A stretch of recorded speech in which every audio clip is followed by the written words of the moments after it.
Up next, Authentically Detroit returns with our Vaulted Youth Voices podcasting program. But first, this week's hot takes from Cranes Detroit and Bridge Detroit. Could $1,200 a month in direct cash help Detroiters? This group thinks so. That's an op-ed. And Whitmer signs right to work repeal, prevailing wage restoration. All that and more. Keep it locked. Authentically Detroit starts after these messages. Bridge Detroit is your news and engagement platform that is telling the stories of Detroiters rooted by community priorities. Started in 2020 by Pulitzer Prize-winning journalist Stephen Henderson, the newsroom has already established its footing as the go-to source for hyper-local perspectives that asks the hard questions, brings accountability, and searches out real solutions. It's free to become a member of this award-winning news organization. Visit bridgedetroit.com today to sign up to receive the news delivered right to your inbox. Bridge Detroit. By Detroiters, for Detroiters. Hello, Detroit and the world. Welcome to another episode of Authentically Detroit, broadcasting live from the East Side at the Audio Wave Network Studios, located inside of the Stoudemire at ECN. We are a content partner to bridgedetroit.com. I am Orlando Bailey. And I'm Donna Givens-Davidson. And we want to thank you for listening in and supporting our efforts to build a platform of authentic voices for real people on the East Side of Detroit and in the city of Detroit. We want you to like, rate, and subscribe to our podcast on all platforms. Donna is back. Actually, we're both back. We've officially left the Sunshine State and put it behind us. And we're so excited to be here with the young people from our Vaulted Youth Voices program, who you will meet a little bit later. Donna, I gave you the biggest hug when I saw you because I feel like I haven't seen you in a month of Sundays. How are you? I'm doing well. I'm really happy to be back in Detroit. You know, Florida has sunshine, but Detroit has the people, the history, the institutions, and everything I love. So I can wait on the sun for a couple months because the people will still be here. I'm really happy to be home. Yeah. Did you were able to schedule some R&R while you were in Orlando? Not really. Not much. Not much. You know, partly because I was working a little bit and because we were there for such somber purposes. But I got to spend a lot of time with Kevin's family, and they all call me family now and love me. And so it was a very warm, welcoming experience, getting to know another part of him and spending some time just, you know, getting to know some of the relatives and helping to memorialize my mother-in-law. It was all beautiful. Yeah, that's your family now, too. Exactly. I was married now. I remember she was trying to talk to her dad. I said I was married now. Oh, man. Happy spring, everybody. Spring has sprung here in the state of Detroit. It's pretty sunny out today. So that is doing us some good, especially with the young people, too. Young people in the sun, it don't get any better. Listen, it's time for Hot Takes, where we run down some of the city's top headlines. All right. For Hot Takes, could $1,200 a month in direct cash help Detroiters? This group thinks so. This is reported by my colleague, Nusrat. Steady direct cash with no strings attached in the hands of financially struggling Detroiters could lift them out of poverty. That's the case the national nonprofit Up Together is making. The group sent a letter last week to the Detroit City Council members and Mayor Mike Duggan's office proposing a guaranteed income pilot program in the city of Detroit. They say such a program can address basic needs and bolster financial prosperity in a city where roughly a third of the people live in poverty.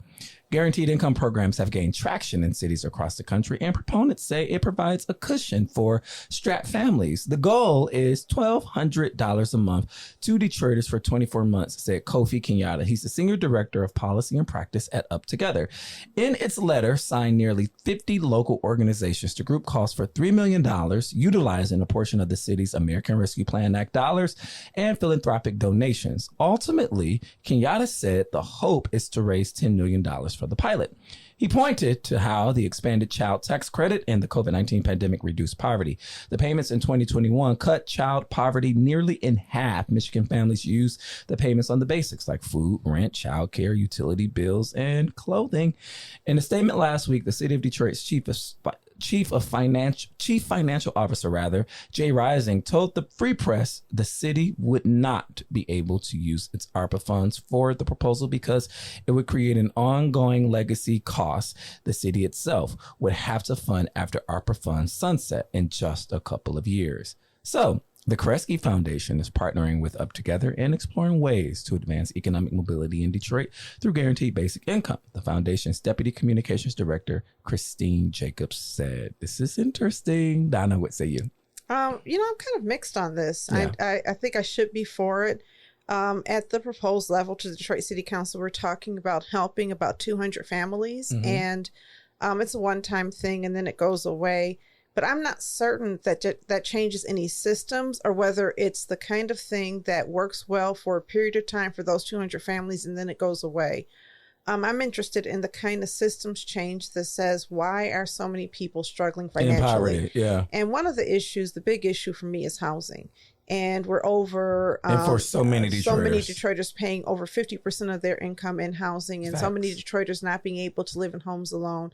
And when I started studying guaranteed basic income, or universal basic income, which was the parent to guaranteed basic income, it was proposed by Milton Friedman, who was the father of market freedom, the guy who decided that let corporations regulate themselves and let's free up all financial regulations and corporate regulations. He had this idea that he proposed that corporations had a primary responsibility to their shareholders to provide a return, and not to everybody else. And so the father of this kind of financial freedom is talking about economic freedom in these ways, but economic freedom has never really benefited us. Yeah, that trickle down never happened. Exactly. What we need is regulated housing markets, quite honestly, because the free economic freedom, if you look at the predatory lending, it all sounds good when you first look at it. Look, everybody can own a home. You can be just like white people now, Detroiters, and you can be just like the suburbs. And what is the impact of that? In that, we didn't have sustainable access to housing ownership, and it actually, rather than lifting us up out of poverty, we ended up having less home ownership than we do since before deregulation activities took place. So what does regulation look like? We're talking about mortgage products? Are we talking about land contracts? Because that's a pretty deregulated form of home ownership right now. What are we talking about? I think the government has a responsibility to invest in housing, and Milton Friedman did not. Take that money, not just that money, but take a whole lot of money and invest in the housing that people are living in, build up new housing, help us to reclaim some of this vacant housing and put it back to purposeful use so that people can live in decent conditions. Prosperity is a term that concerns me when we're talking about poor people, because prosperity is never the real outcome, right? Sometimes you're just barely making it. And if $1,200 a month is good, I'm not saying it's not good. What is that, about $14,000, $15,000 a year? And certainly that's better than nothing, but I'm not trying to minimize that, because that can have a dramatic impact on people's lives. But it bothers me in that seems to be a solution we're pursuing, instead of saying, let's figure out housing for all people. And that's where I'm at. Milt Friedman and anything that descends from his way of thinking, I'm kind of questioning. I've looked at some research that says that guaranteed basic income actually does not increase opportunity or increase prosperity, but actually makes things more difficult. I don't know if that's true. I like the, tax credits and things like that. I like the targeted programs, people in need. And the final thing I'm going to say is that $1,200 a month for a household with 12 people is a lot different than $1,200 for a household with 2. And so there's no measurement of who and how many people. Is it $200 per person per month? Is it just a household fund? Because every household has different levels of need. And we could end up in a situation where people are living in those downtown dormitories, making $45,000 a year and getting $1,200 a month, the same $1,200 a month as a low-income mother who's living in a home in the hood and who really needs more funds. So I hate to be a skeptic, but I am. One of the things, that is occurring to me when you say government investment in homes is, I'm thinking about all of the homes that are being erected, right? And the city of Detroit sends out a press release every other day about new affordable units that, got some light tech funding or even MISHTA funding. That's a form of government funding of housing, quote unquote, affordable housing. But I really want to talk a little bit about the kind of housing, right? And the kind of families that we have here in the city of Detroit. I'll give you my observation. My observation is that we are putting up or rehabbing multifamily units, right? 1, maybe 2 bedrooms, right? And some of the new developments, I have a 20% set aside of affordability. Those are 1 bedrooms and in most cases studios. My question is, and always, is what are we doing for families? You just mentioned, the family of 12, right? Mm-hmm. Or even the family of 5. Where can they comfortably live in quality, affordable housing? And is there an imperative and political will for the government to really begin to think about how to invest in that kind of housing? Right. I'm not saying it. I'm not saying it come online. Exactly. And the reason I mentioned a household with 12 people is how many households are doubling up or tripling up because they cannot afford to live alone. Mm-hmm. And so our households are getting bigger again because people cannot afford to live by themselves. And there's so much of this that we have to really explore to say, is this going to increase justice, or is this going to disproportionately impact people who with small families and leave the systems of injustice unchanged? The systems of injustice are free market housing. The systems of injustice, the more I learn about it, is what's happening with our food, our water, our basic necessities of life that we're struggling with. And every time we have a fix, it seems as though we've chosen to be first colorblind and now need blind, where we're saying guaranteed basic income for certain types of people. But we're not really looking at differentiating between a person who is leading a large low-income household or a person who is earning a moderate income and living by themselves. Families have become almost disappeared from our jargon. So you raise a good point there, but I think we need to do more investigation. I don't trust anything that comes from Milt Friedman, or for that matter, the guy who ran for president out of New York. What is his name? Yang. Andrew Yang. Andrew Yang.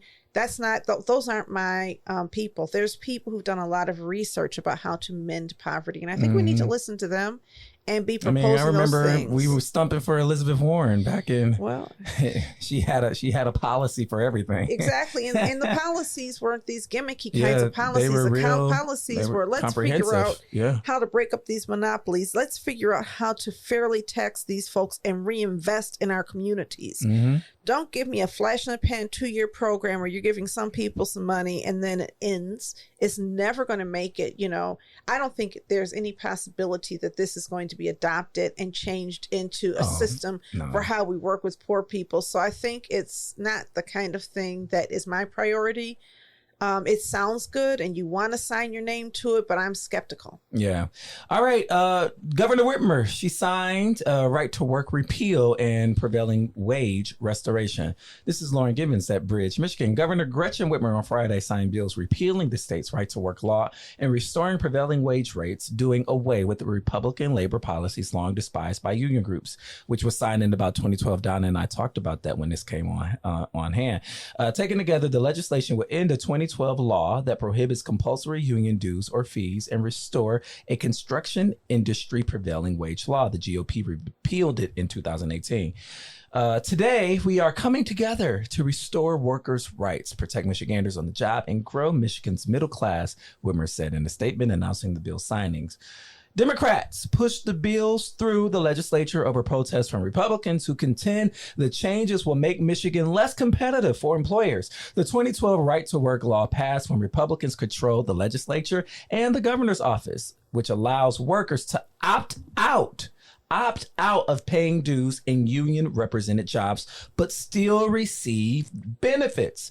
A total of 27 states have the laws, which Democrats say encourages freeloaders and reduces union membership. Signed by then Governor Rick Snyder, Michigan's statute was a major blow to unions, and the state touted as the birthplace of the modern labor movement. In the years that followed, union representation in Michigan dwindled, and union members complained that colleagues who didn't pay dues were still able to benefit from union workplace rules. Under the new repeal law, workers who don't want to become union members will have to pay fees or leave their job if their union shop requires fee payment as a condition of employment. Finally, the repeal only applies to contracts with private sector employers, such as automakers and manufacturers, because a 2018 Supreme Court decision prohibits compulsory dues or fee payment for public employees. Donna, what say you? Well, first of all, when you travel down, when you say you're from Michigan, there's so much to brag about. Michigan is the first state to repeal these laws, and so we made history in that way. Hats off to our governor and our legislature for doing something that really matters. And now that we have a new UAW president, Shawn Fain, who promises to be a reformer, now you're going to grow the union and you're going to have more power and more activism in these unions. The UAW has been plagued with scandal and with getting in bed with the corporations that's supposed to be helping workers, amplify workers and helping them protest against. Yeah. And so now you have a union leader who's saying, you know what, I work for you, not for the corporation. I love it. I think it doesn't go far enough in that we need more unionized work in the United States and in Michigan, because right now union ranks are shrinking. But I think it's the kind of thing when you have the right to work laws, which discourage people from even forming unions. Yes. So I think it's great. And in terms of prevailing wage, I think the construction industry setting those wages and making sure the prevailing wage works is fine. I just want to also make sure that the labor unions, the construction unions, which are notoriously racist, are required to be more inclusive of different workforces, because if you still look at who's participating and benefiting from these prevailing wage laws, a lot of times our people are underrepresented. And so I challenge construction unions to be more inclusive and our state to insist on more racial inclusion. And that's just facts, right? I mean, we can look at every major development that has happened in the city of Detroit. Most of those developments, we have this on record, have missed that mark of hiring 51% Detroiters. And I think it's safe to say that if we're talking about the hiring of Detroiters, we're talking about a majority Black and brown population, right? And they have paid that penalty, right? They build that penalty into their performers. And so I think that there needs to be some conversation had around that. You don't get to build that in your performer. You have to do the work. When we start penalizing businesses with $100 fines or $100,000 fines and they're making billions, we are missing the mark. We are missing the point. Okay, the point is that you have to make it hurt. We make punishments hurt for poor people. Oh, but we are so scared to lose. We're so scared because we're going to lose. We're not afraid of losing people. We're afraid of losing businesses. Yeah.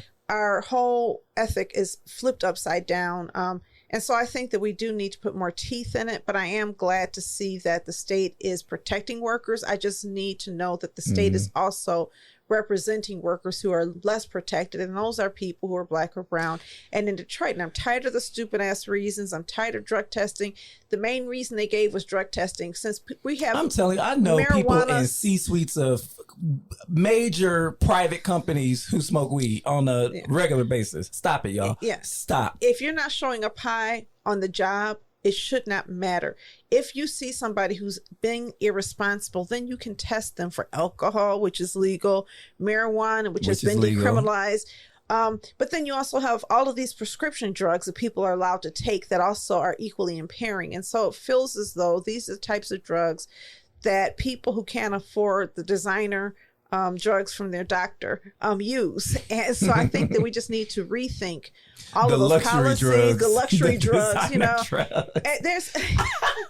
There's I was listening to a podcast because I've been listening to these podcasts, and they were talking about the fact that there's a drug, I didn't even know about it, but if you use opioids, there's a drug that your doctor can give you in the privacy of your own home that works like methadone. That doesn't get you high, but that helps stabilize a former opioid user. And it's only prescribed by certain doctors, and it does not get covered by insurance. And so it is, to a certain extent, whether it's luxury, design, or whatever, it's specifically targeting a population that is not your average population. Yeah. Anyway. Yeah. So, the final thing that I'll say about this is that I would love to hear from the governor and the lieutenant governor, who's been on this podcast several times, to talk about, I feel like the administration is sort of hanging their hats on business attraction and electrification of vehicles. And I don't want to say that I think that is a mistake, but I think it's short-sighted.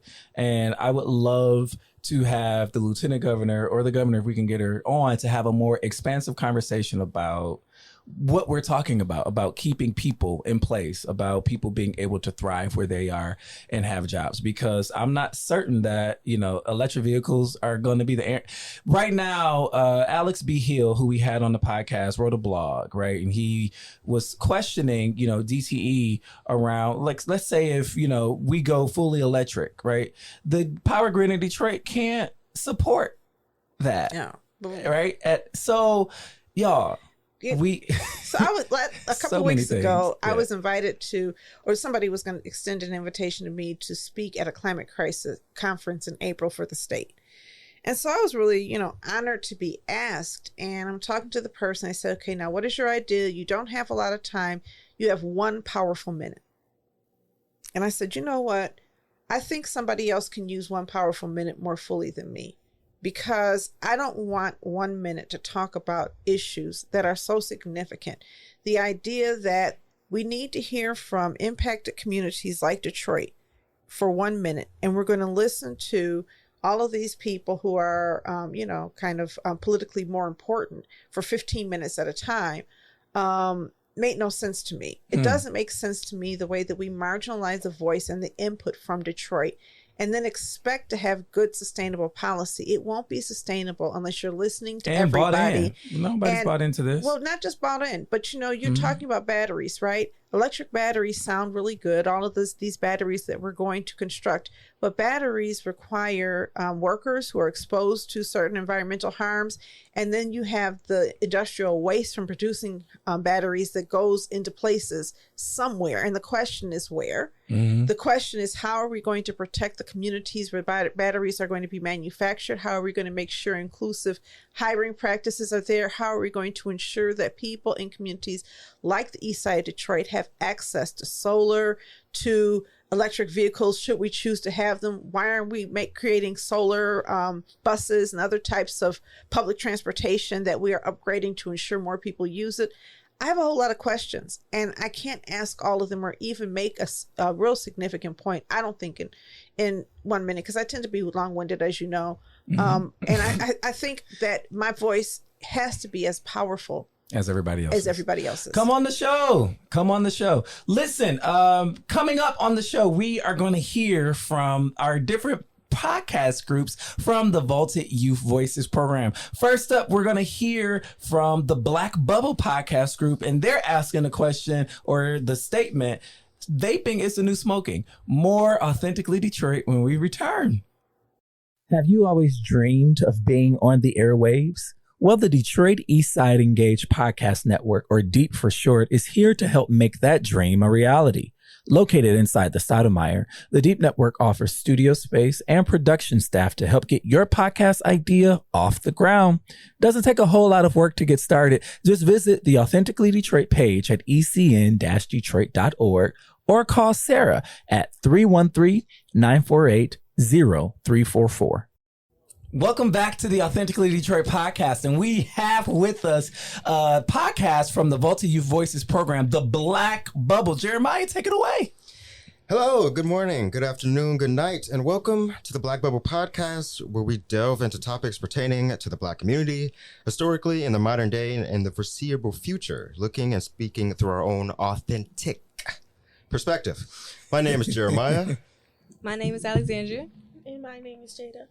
And in today's episode, we will be delving into the topic of smoking versus vaping, which is it's a pretty loaded topic. First of all, that was a very structured intro compared to, I don't think anybody's ever going to hear the other episode that we did before this. That kind of killed last episode in terms of a good opening. Good intro. It was a great opening. It was a great opening. Okay, so smoking versus vaping. Who wants to start? I could start off with like an introduction in case you don't know what smoking or vaping is. Basically, smoking with cigarettes. Cigarettes are paper wax filled, and they're filled with tar, nicotine, carbon dioxide, and other chemicals. And vaping is known as the e-cigarette, and it's kind of a alternative to cigarettes, and it's battery operated, and it has a nicotine cartridge, and the liquid inside the cartridge is vaporized, and it's inhaled by whoever uses it. Okay. So vaping as a thing is a bit of a newer thing, because I remember maybe like 10 years ago, I had never heard of it. So how old were you 10 years ago? 10 years ago, I would be 7. Okay. But I didn't hear about it. I didn't hear about much of anything at that point. But cool. It didn't exist as far as I could tell at that point. Yes. I had never heard of it. It was made, I think it was made in like 2003. Okay. All right. Okay. And Do you all think that vaping is the new smoking? Like it's an alternative or a replacement for smoking? Yeah, I feel like it's very popular. Like a lot of people, they smoke because they can have a friend, somebody in their family, like they'll watch them smoke and they'll want to do the same thing. And sometimes it's because they can be very stressed and depressed and lonely, and they just want to smoke just because. Okay, so the peer pressure and sort of like the societal norm of it. Okay. So young people feel stress Yes. and depressed, and so they turn to vape. How did vaping become a thing with young folks? What happened?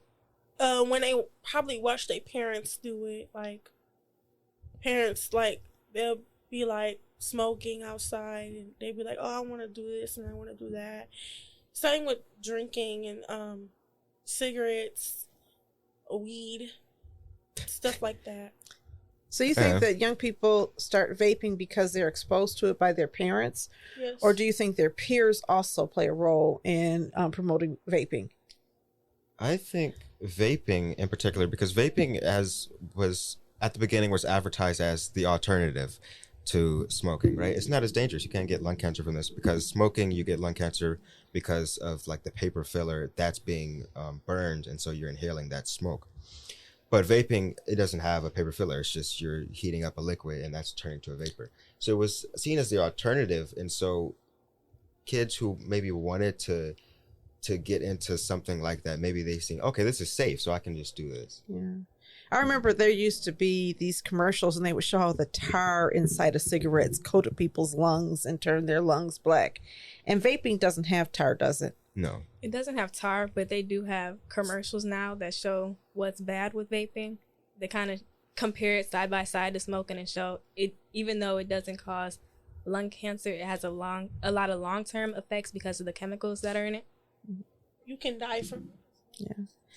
You know, vaping hasn't been around long enough to know what the long-term effects are, because it was introduced in 20 years ago. Then, you know, what's going to happen in 30 outcomes. years or in 40 years? Right. You know, like there was a time when smoking was advertised as healthy, and people actually And a argued social with thing. doctors. It was a social thing. Oh, too. doctors smoked, and there was the nicotine industry spent a lot of Could money. smoke in the office. Yeah, they spent a lot of money saying it wasn't addictive, it wasn't deadly, and all of that ended up not being true. Yeah. Have you Restaurants had used to have smoking sections. restaurants, airplanes, everything? Have you had any experiences with family members who have vaped who've gotten sick from it? Any of you? No. I have a grandma, and she smoked cigarettes, but she didn't used to vape. But my brother, he'll watch her smoke, and he'll want to do it, and that's what's he has this addiction, and he can't stop smoking. So when he's stressed and he's really like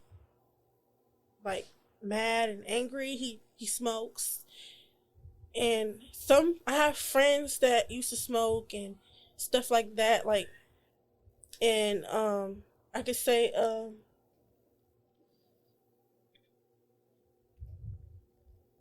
You can say that, you know, it makes them sick sometimes. yes. Okay, that's what we were talking about. Let me ask you this, because you're really passionate about it. You're talking about your brother who has this addiction to vaping, right? Yes. Especially when he gets stressed. There are so many triggers that can trigger us to want to do things that can help like ease our stress levels and our depression, right? And some of those vices are positive, and some of them can have positive effects, and some of them can have negative effects. If you're telling me not to vape as a young person, then what are you giving me to do? What else should I do then? What should I do to relieve my stress?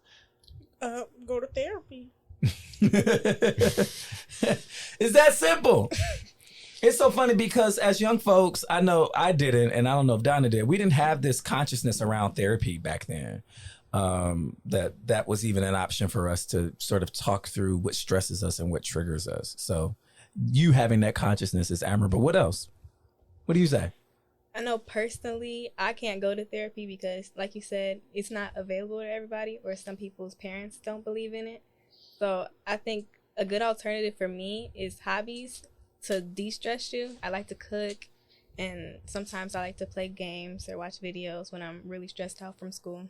What about you, Jeremiah? I like to write. I do journal. I guess you could call it journaling. I do have an online document where I basically just write down a bunch of my thoughts at the time. That's journaling. Yeah. So I journal. I do music, which is basically a hobby. Although I'm gonna go to school for it. But yeah, hobbies, journaling. I think those are two really good vices or substitutes. You know what I used to do in high school? I used to read about issues, right? Even when I was young, I was like one of these researchers before the internet. Because, listen, I grew up, there was no internet, no cell phone, no nothing. We had volumes of encyclopedias. But we did. But also magazines used to have a lot of information. Yeah. And there was a magazine called Self Magazine, and they'd have articles about depression and all of these things. And so I wanted to learn about it more, and I read a lot. As well as journaling and writing my thoughts. And sometimes I write poetry. I don't do it now, but I used to write poetry when I was upset. Does anybody else write poetry? I do. Do you? Yes. Wow. I did. I used to write poems in junior high, and one of my poems kind of got really famous in the neighborhood, and everybody was calling me to perform it. I remember the title. I don't remember anything else. It was called In the Mix of Time. Oh, that's a very... In the Mix of Time. I want to hear it. I'd have to find it. I don't know what it is. I haven't done like poetry since middle school assignments. I did one. It was childish. Just about ice cream. I was upset because I missed the ice cream truck, so I wrote a whole poem about it. Oh, I love that. Yes, it was okay.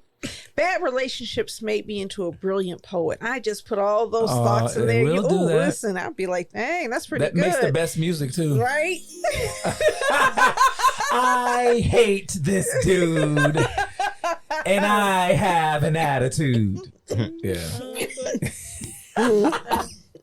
I never made a poem, but when I was younger, I used to make like a song, like, because I used to do a little rapping with my cousins on the talent shows and stuff like that. So I would always write my own music, because I used to watch this show called The Rap Game, and I was kind of inspired by it, but that's what started me from rapping. And my cousin, she started rapping. My brother was already rapping, and I was like, well, I want to make my own songs. So I make my songs when I feel a little stressed out. There you go. I'm bored and I have nothing to do. So I write my own songs. I show it to my mom, and then if she feel like something is missing, she will fix it. Do you perform any of your songs? Oh my! Because you seem so shy. We got to get you to perform. Listen, we're gonna have right some now. Performance. But that is poetry, right? It is. That is literally poetry. Yeah. There was somebody who wrote a song. I can't remember who it was, but maybe it was one of the Beatles who won a poetry award, because it's just written, when you write out your thoughts. And it's such a great way when you put your thoughts down, because you have to think about, how do I feel and how does this make me, and it comes out. So I think that's great. I think we should have like a stress poetry slam. I absolutely love this discussion. Is vaping the new smoking? Round of applause for the Black Bubble Podcast. Really good having you on. We'll see you next time. We'll be right back with more Authentically Detroit. Yes, this is great. Founded in 2021, the Stoudemire is a membership-based community recreation and wellness center centrally located on the east side of Detroit. Membership in the Stoudemire is available on a sliding scale for up to $20 per year or 20 hours of volunteer time. The Stoudemire offers art, dance, and fitness classes, community meetings and events, resource fairs, pop-up events, the neighborhood tech hub, and more. Members who are residents of the east side have access to exclusive services in the wellness network. Join today and live well, play well, be well. Visit ecn-detroit.org. Welcome back to Authentically Detroit, and we are back with the Vaulted Youth Voices podcast group, Culture Channel. Culture Channel, take it away. Hi, welcome back to the Culture Channel where we discuss hot topics in pop culture.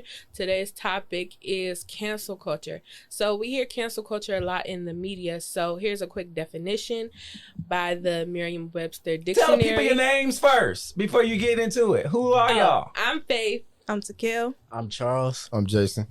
Oh, sorry.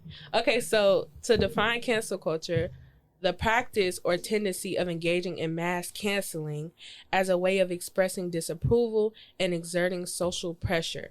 So, do you believe that someone can be canceled? Yes or no? No. Why? I feel like someone shouldn't be canceled, or it's not like something that should be done, because it's just an opinion.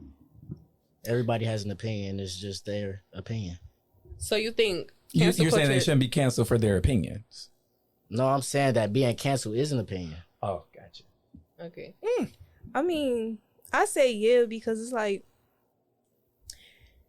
it's an influential thing. So it's like one person can say, "Oh, they're not canceled," but like 3 million other people could say, "Oh yeah, they did wrong," and all this stuff. You know, nowadays a lot of people listen to what's on the internet and stuff like that. So it's like if a celebrity says another celebrity is canceled, their whole fan base is gonna be like, okay, yeah, they canceled, so we shouldn't do this, or we shouldn't listen to them, or we shouldn't interact in what they do. I say yes, you can be canceled based on the actions that you like exhibit, because some people, they do stupid things and they get away with it because no one brings light to it. But those whose actions are brought to the light and they do something stupid, they can be criticized and eventually canceled. I think you can be canceled, but the revival of your career can happen over time because the internet is very forgetful. It's like one thing happens and then, it's the topic. And then the next thing happens and that's the topic. And it just keeps That going 24-hour on. news cycle, it's Right. iterative. Who's been canceled? Well, before we get to that, I kind of disagree with you, Faith, because people still bring up the Chris Brown and Rihanna situation about him hitting But her. he's not considered canceled though because he's still doing tours. People are still going to his concerts. So people can still have this idea about him, but that don't mean it's active. Like you're still listening to Chris Brown on the radio. Right. People talk about cancel culture, and some of the people who say they've been canceled are making more money talking about being canceled. than they If did Chris before they Brown is got canceled, I want to be canceled. Exactly. I want that Right. check. I want to throw something out. You know, back in the day, we talked about age difference. When I was young, we didn't have the internet. Right. And all of my favorite stars, like my favorite group of all time is Parliament Funkadelic. And if they existed now, I'd have to cancel them because they had horrible attitudes towards women and they were just very sexist and very controversial. But I didn't have to know their opinions about these things. I could just dance to Flashlight and keep it moving. Do you think there's a danger in knowing too much about some of the people who are superstars today? Yes. Yes. I think it's a danger because, like, when you listen to Nina Simone, you heard her voice. You didn't know what was going on behind the scenes. But now it's a package deal. Artists are now a package deal. It's not just how they present themselves on stage and if their record is good or not. It's who are they dating? What do their kids eat? What's their kids' names? Where do their kids go to school? What's their political views? Are they Democratic or are they Republic? Like, it's a package deal as an artist now. It's not just, I sing well, so I'm a star. It's how do you appeal to the audience? Can they relate to you? Or are you a controversial person? So do you feel like the machine sort of cultivates this obsession with celebrity? Absolutely. Yes. And that's why we know so much about them stuff that we do not need to know, or Right. is it none of our business to know? And when we find out things that we don't like, that's society. I heard you define cancel culture, and it's this societal pressure to sort of put them on the margins, right? I think, yeah, absolutely. Because, like, I think it's this obsession with even trying to get information to cancel people. Like, in the media, Beyonce, Illuminati. It's like, do you like her music or not? Do you like her shows or not? Now it's, Blues Ivy's hair is nappy and this and this. It's really a package deal. Like, artists have to be more than what they present on stage. And then they have all the fighting with each other, right? And then they fight. Yeah. They feud. You said something earlier that was puzzling to me. Cancel culture is an opinion. Say more by what you mean by that. Yeah, I only feel like it's an opinion because who are you to determine if someone is canceled or not? Like, is not no sort of, as if like you haven't done anything, right? You've never made a mistake. You've never said the wrong thing. Yeah. Right. I got a question for y'all. What do we do with the people we cancel? Like, especially if they're not in jail. Like, we could cancel R. Kelly, quote unquote, because we don't have to see him. He's in prison, right? And he's going to be in prison for the rest of his life. So he's not going to be interacting with society. But for folks who are considered canceled, who are not put away, what do we as a society do with them?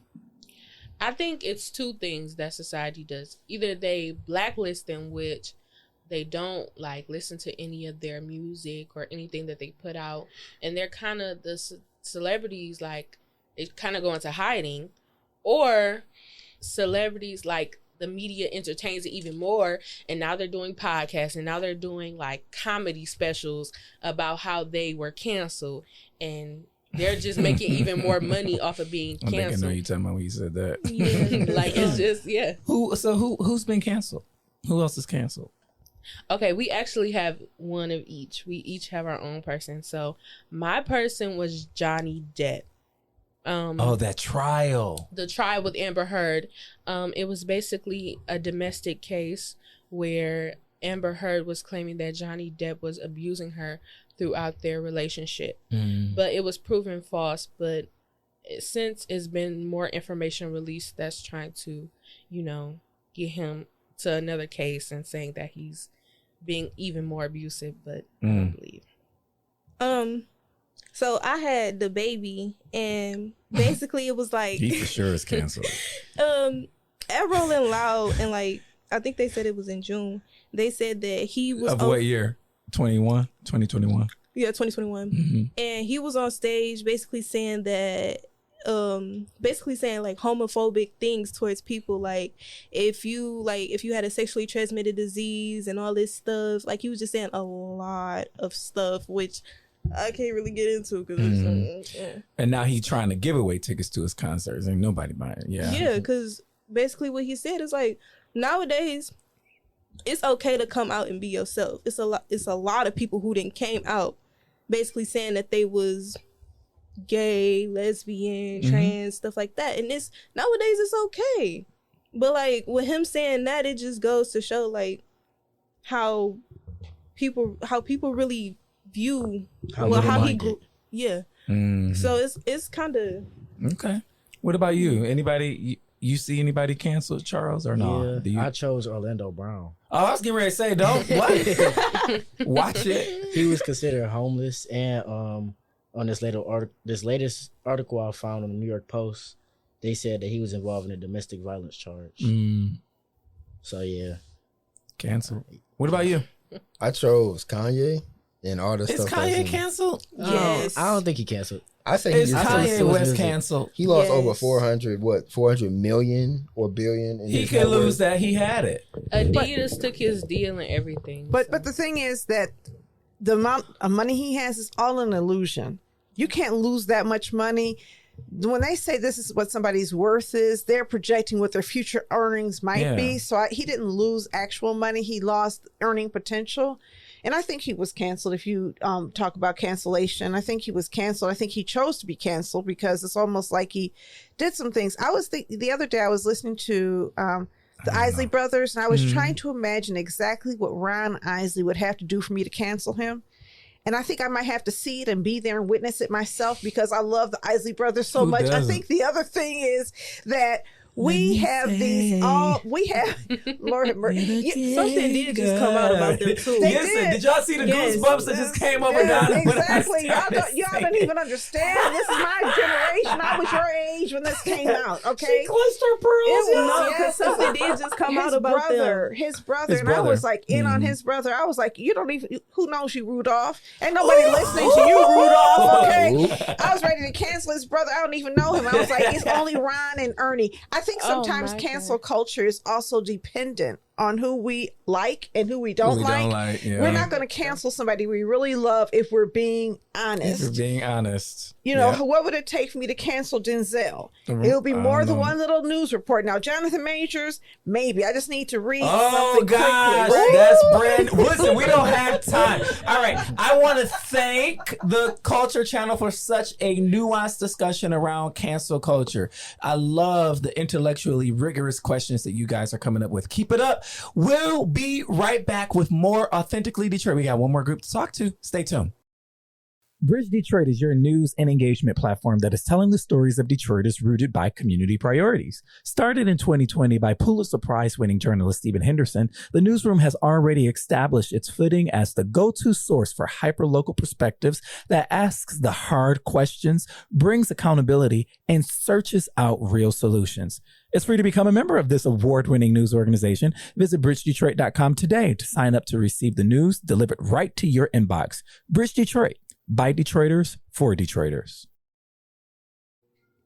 Welcome back to Authentically Detroit, and we are here with the Black and Smart podcast from the Vaulted Youth Voices group. Take it away. Hello, my name is Denija. Well, my name is Zylon. My name is Jeter, Xavier Jeter.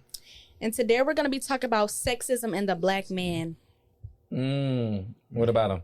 So basically, we're just talking about how people experiences with it and if it's real or not, basically.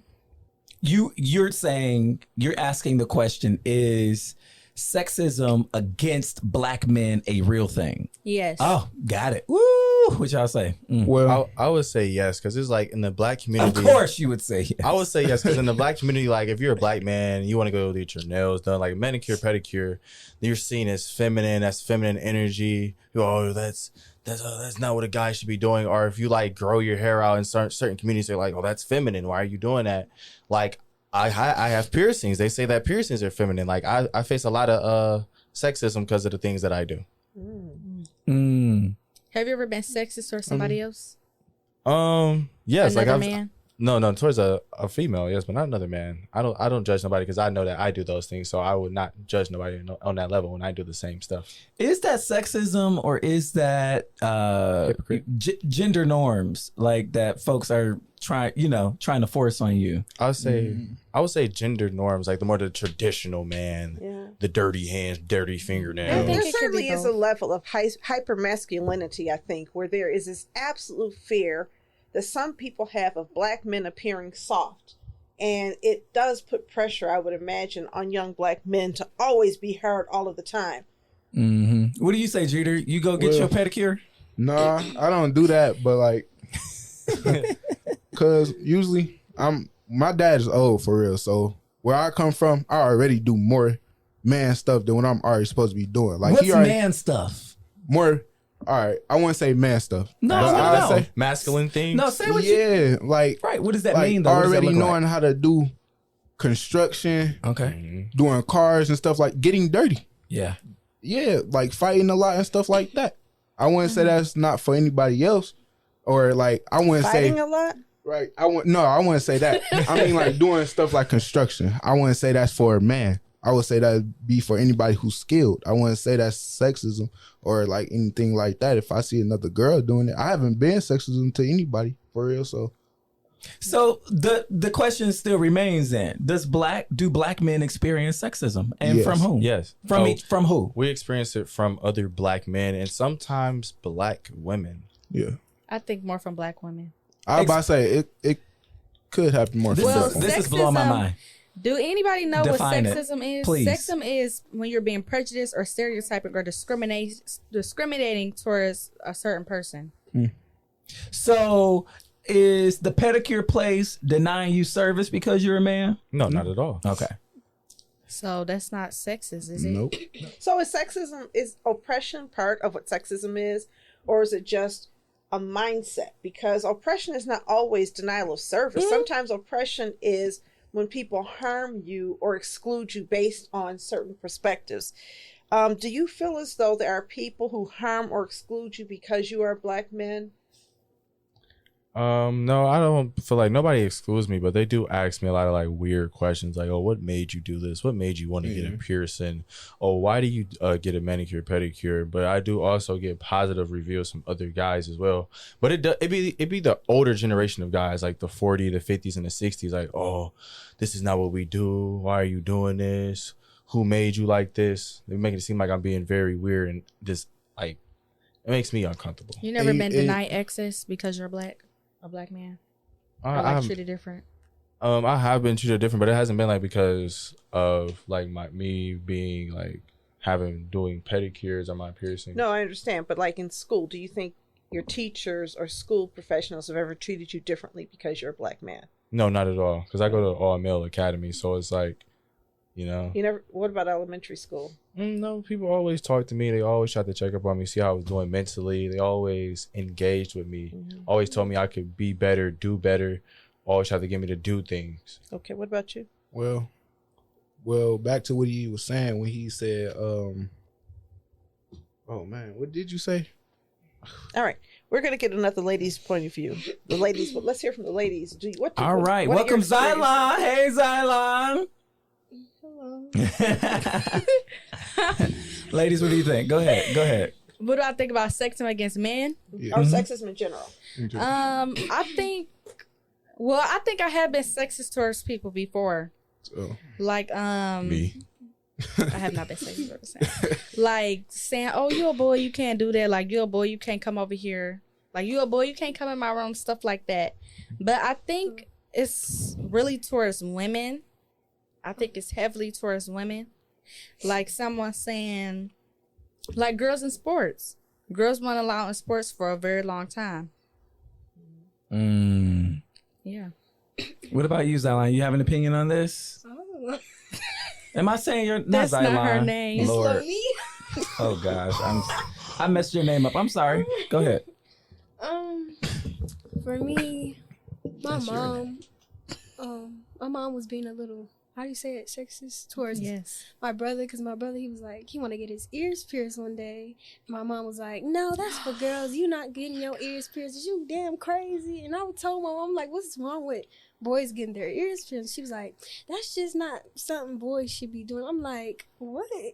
If he want to get his ears pierced, he can get his ears pierced. There's nothing wrong with that. I think older black women are like the most sexist. Yeah. Especially in a black What's community. older? What's older? Like your grandma age.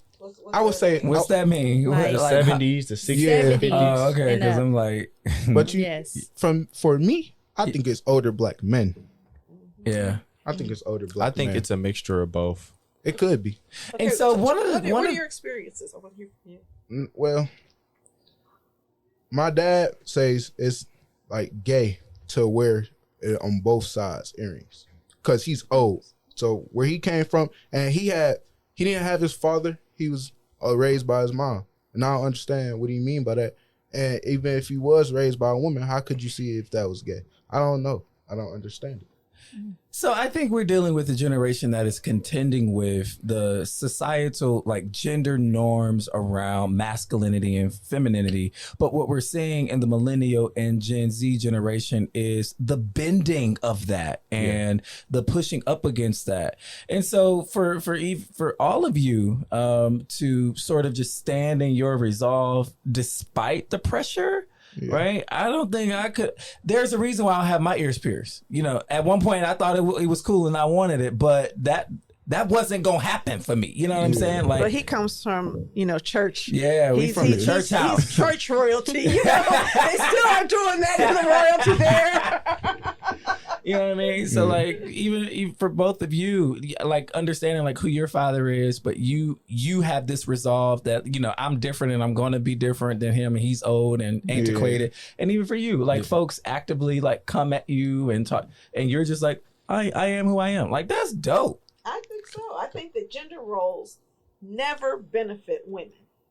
Gender roles are designed to protect the gender roles are designed to protect the domains for men, right? So I can keep women out of the workforce. I can keep women from having power. And so we're going to create a gender role where I get to go hang out all night while you take care of the kids. And when you start blurring those gender roles, then all of a sudden women can have equal power. And my question is, theoretically, my question is, now we're looking at aesthetic changes, but does that mean the gender role has changed, or are men just saying, I'm going to dress differently? So you can have piercings and all of that, but you still want your dinner on the table when you get home? I feel like people act like that. Like they want to wear dresses and get their nails there, but they still want you to be submissive and quiet and have everything ready for them. And I don't think that's fair. Like I don't really want that. I want what I see in a woman, and if I have a daughter, I would like her to be independent and don't depend on the man, and don't let a man define who you are, and don't let somebody like lower yourself on the things that you want to achieve. Like you can be your own boss. You can be an entrepreneur. You can work in the mines if you want. You can work in the offices. You could be an engineer if you want. You could be a welder. Like none of that is just a man's job. My father said all the same things, but that's not how he treated my mother. That's why in Beyonce's song where she talked about daddy lessons and she talked about her daddy said, shoot, if a man like me comes around, I could relate to that.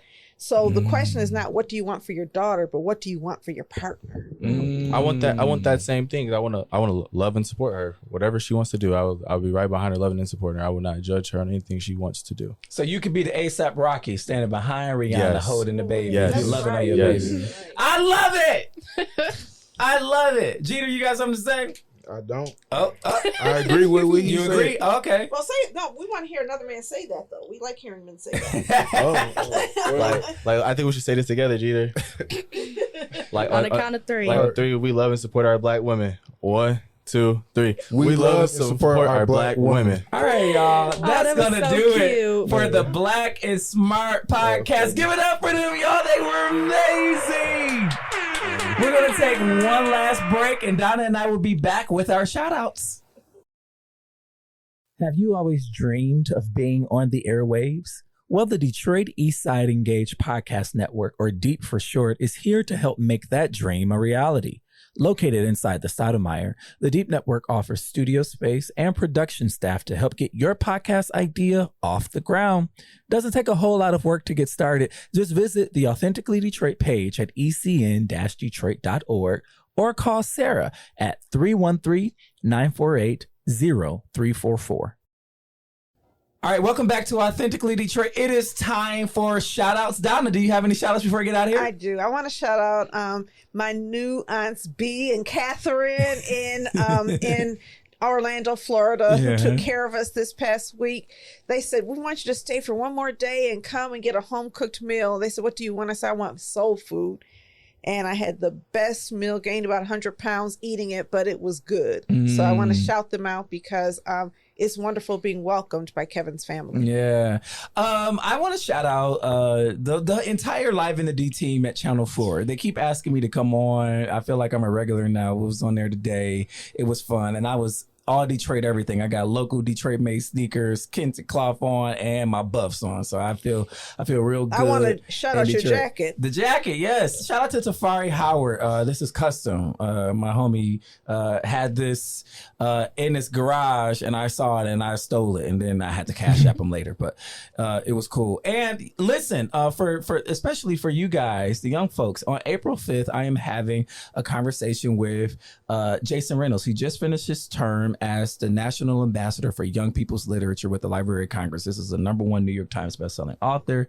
We want Detroit to come out, but we want you all to come out. So we're going to figure out how to make that happen. And I'm not sure if Tanya told the young folks, but we're having a conversation, a youth-driven forum on public safety. We cannot wait for that on April the 18th. That's with Bridge Detroit. So shout out to Bridge Detroit, the team there doing a great job, and the team at Urban Consulate in this Jason Reynolds event. I'm excited.